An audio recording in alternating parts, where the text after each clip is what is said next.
Boa noite, consumidor. Bem-vindo ao programa da ADECO, Associação para a Defesa do Consumidor. Nos últimos tempos, temos estado sempre alerta quanto à crise econômica mundial e os seus impactos na vida dos consumidores. Uma vez mais, os cabo-verdianos foram arrebatados com uma subida de preço num setor essencial para a sobrevivência do país. Uma vez mais, seremos obrigados a apertar o tal cinto. Continue na nossa companhia e informe-se, consumidor. No programa de hoje temos os seguintes temas. A ADECO é contra o aumento das tarifas dos transportes marítimos sem considerar a vertente dos consumidores. Índice de consumo essencial continua a sua ascensão na Ilha de São Vicente e aumenta 54 escudos no mês de abril, enquanto que na Ilha do Sal sofre descida de 589 escudos. Em informação jurídica, informe sobre direitos de autor. Em Consumidor Sustentável que até usa a bolsa de plástico, saiba por que reutilizar as bolsas de plástico é tão importante. Seja pela fundamentação técnica, por razões conjunturais ou pela estrutura do país, a ADECO é contra o aumento das tarifas dos transportes marítimos nos moldes em que se verifica, sem considerar a vertente dos consumidores. O dirigente da ADECO, Nelson Faria, fundamenta o posicionamento da associação. Sinteticamente, não colocando em causa a legitimidade do governo no aumento que ora se efetiva, não entrando na discussão da justeza ou não da reivindicação dos armadores e legitimidade na reivindicação de revisão das tarifas, a ADECO, em representação dos consumidores cabo-verdianos, discorda do aumento das tarifas pelas seguintes razões. Primeiro, a fundamentação técnica da atualização dos preços em estudo independente e imparcial não nos foi apresentada. Logo, não dispomos de material técnico para referir sobre o aumento agora concretizado. Todavia, não concordamos com o aumento percentual que representam este aumento de tarifas. Questionamos se, caso justifique a imperiosidade de aumentos nesse setor, não se devesse proceder a um aumento gradual, considerando razões conjunturais e estruturais do país. Das razões conjunturais, é evidente que o aumento da inflação importada tem impactado negativamente o custo de vida das famílias e dos consumidores, pelo que o aumento em qualquer serviço necessário aos consumidores, nomeadamente o transporte marítimo interilhas, num país arquipelágico, provocará externalidades de novos aumentos de preços de bens e serviços, logo, continuidade do fenómeno inflacionista, agora, por razões internas, quando a nossa recomendação seria no sentido de aliviar os consumidores de novos aumentos em contexto nada propício ao consumo. O aumento dos preços poderá impactar também na redução da procura desse serviço. O país é um arquipélago.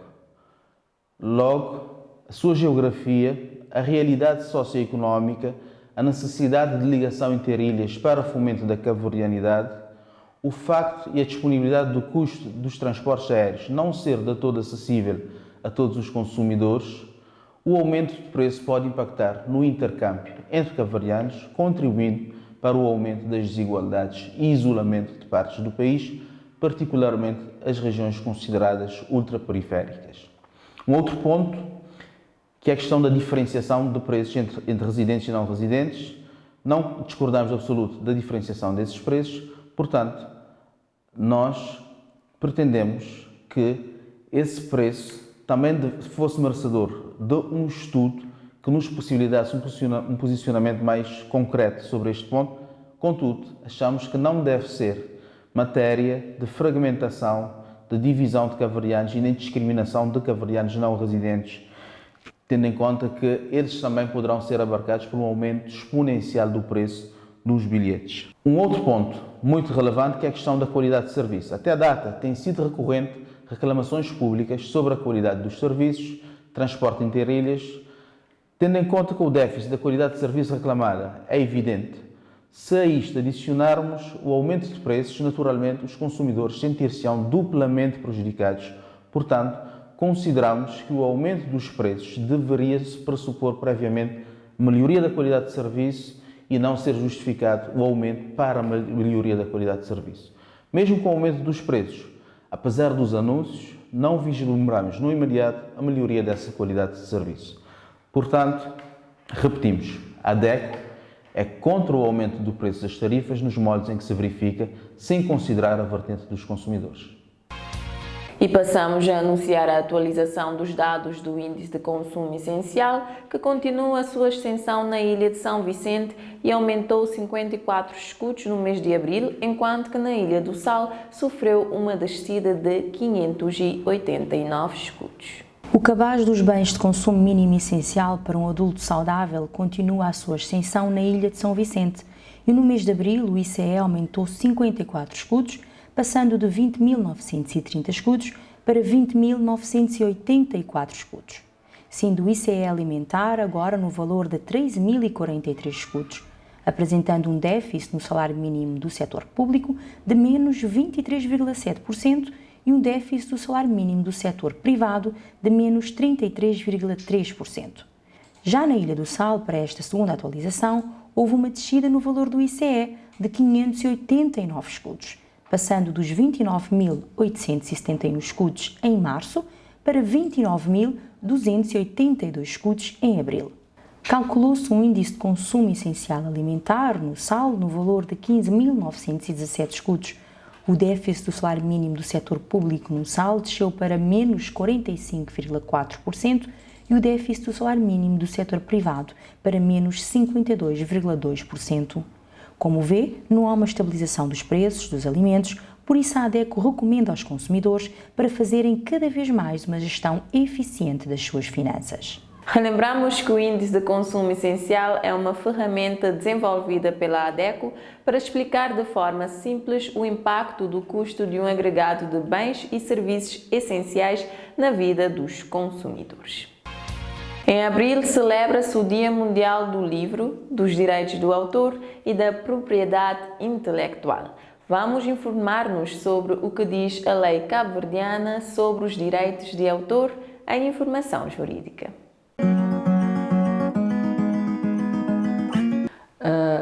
O direito do autor é uma espécie de paternidade que se dá a uma criação nova, uma criação intelectual que depois tem uma materialização na prática.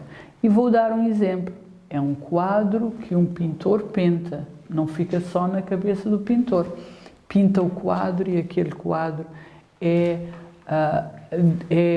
tem propriedades intelectuais, incluindo o direito do autor, do pintor.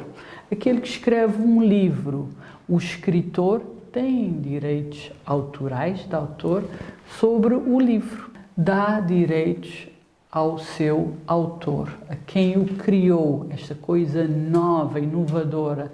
Se for cópia de outra coisa, não dá direitos de autor.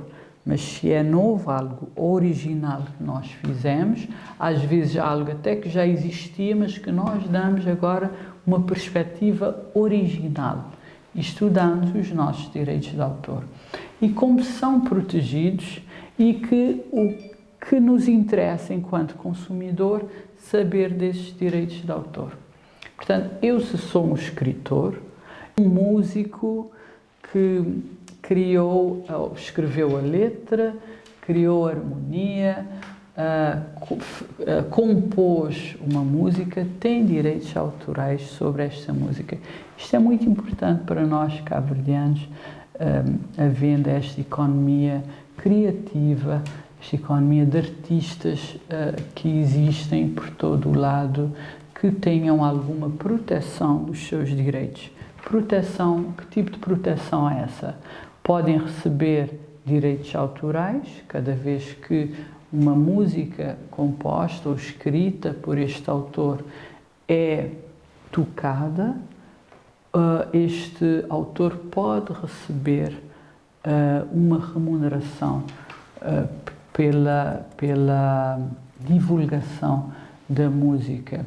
Cada vez que é vendido um livro deste autor, este autor pode receber também uma remuneração pela venda desta propriedade intelectual. Tem direitos também a que a sua obra não seja alterada sem o seu consentimento.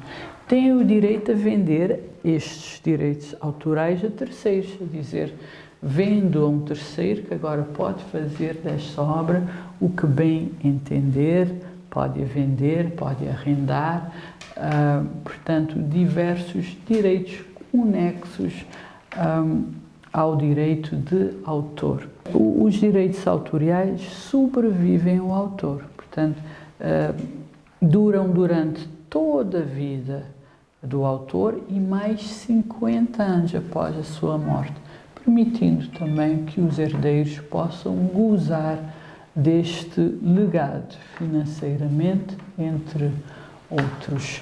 Os direitos autorais devem ser registados, mas o registro protege o autor de um terceiro que venha dizer que a obra é dele, da divulgação sem pagamento de honorários. Quem faz este registro é o Instituto de Qualidade e Propriedade Intelectual e aconselha-se que seja feito este registro para a devida proteção dos vários direitos dos autores cabo-verdianos. O microprograma Informação Jurídica é financiado pelo Ministério da Justiça. E a segunda R do consumo sustentável é? Se você disse reutilizar, está de parabéns. Ter consciência já é um grande passo. Vamos saber agora porque é tão importante colocar o R de reutilizar em prática em consumidor sustentável que está a usar bolsa de plástico. Uma rúbrica da ADECO financiada pela Embaixada da França em Cabo Verde.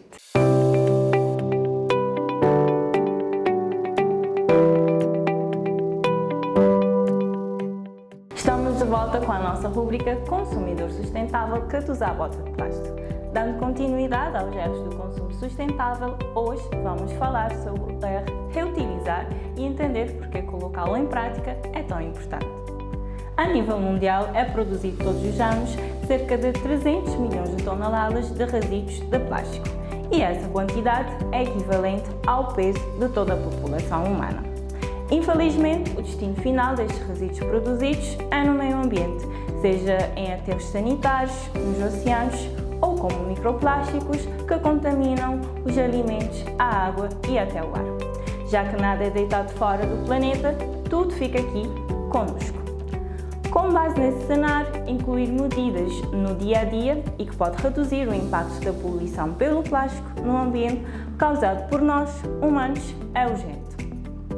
Uma solução para não gerar tanto lixo plástico e que pode ser incluída na rotina das pessoas seria procurar maneiras de reutilizar, ou seja, utilizar ao máximo a capacidade dos materiais de plástico. É o mínimo que podemos fazer para ser mais gentis com o meio ambiente. No caso das bolsas de plástico, devemos utilizar toda a sua capacidade. Tendo em conta a sua abundância e a sua durabilidade, não devemos hesitar em reutilizá-las ao máximo antes de descartá-las. Portanto, não fique com vergonha de levar as suas bolsas de casa quando for ao mercado. Essa é a forma mais simples de reutilizar as bolsas de plástico. Pode dobrá-las e colocá-las na sua bolsa antes de sair de casa. Assim, poupará o seu dinheiro, pois não precisará comprar e evitar a acumulação delas em casa. Quando chegar ao mercado, distribui bem as suas compras entre as bolsas de forma a utilizar apenas a quantidade necessária. Mas, caso necessite adquirir novas bolsas, não compre as descartáveis, prefira as reutilizáveis. Sabia que ao utilizar apenas uma bolsa reutilizável estará a impedir a utilização de 160 bolsas de plástico descartáveis?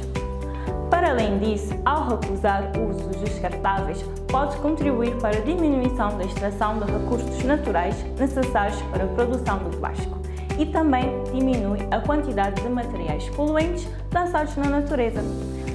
Esteja ciente que uma pequena mudança de comportamento poderá trazer vários impactos positivos ao meio ambiente. Por isso, não hesite em colocar este R em prática, reutilize o máximo que puder, pois nós protegemos aquilo que amamos.